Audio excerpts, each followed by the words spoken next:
ഭരണത്തിൽ hat trick, ഡെക്കിലും hat trick. തുടർച്ചയായി 3 തെരഞ്ഞെടുപ്പുകളിൽ വിജയിച്ച് ഭരിക്കുക. പിന്നീട് 3 തെരഞ്ഞെടുപ്പുകളിൽ തുടർച്ചയായി 0 സീറ്റിലേക്ക് ഒതുങ്ങുക.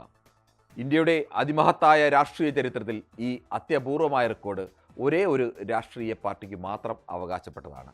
അത് കോൺഗ്രസിനാണ്. പ്രത്യേകിച്ച് ഡൽഹിയിൽ 1998 കോൺഗ്രസ് ജയിച്ചു. അതിനുശേഷം 2003 കോൺഗ്രസ് ജയിക്കുന്നു, 2008 കോൺഗ്രസ് ജയിക്കുന്നു. 98 മുതൽ 2013 വരെ 15 വർഷം. ഈ 15 വർഷവും ഷീലാ ദീക്ഷിതിന്റെ നേതൃത്വത്തിൽ കോൺഗ്രസ് ഭരണം. 2013 തെരഞ്ഞെടുപ്പിൽ കോൺഗ്രസിന് 8 സീറ്റ് ലഭിച്ചെങ്കിലും അത് അധികകാലം തുടർന്നില്ല. 2015 വീണ്ടും തെരഞ്ഞെടുപ്പ് നടക്കുന്നു. ആ തെരഞ്ഞെടുപ്പിൽ കോൺഗ്രസിന്റെ സീറ്റ് എണ്ണം 0. 2020 തെരഞ്ഞെടുപ്പ് നടക്കുന്നു, അവിടെയും സീറ്റ് എണ്ണം 0. 2025 തെരഞ്ഞെടുപ്പ് നടക്കുന്നു, അവിടെയും സീറ്റ് എണ്ണം 0. ഇങ്ങനെ 3 തവണ തുടർച്ചയായി ജയിച്ച് ഭരണം നിലനിർത്തിയ ഒരു സംസ്ഥാനത്ത് തുടർച്ചയായി തോറ്റ പലരുമുണ്ട്.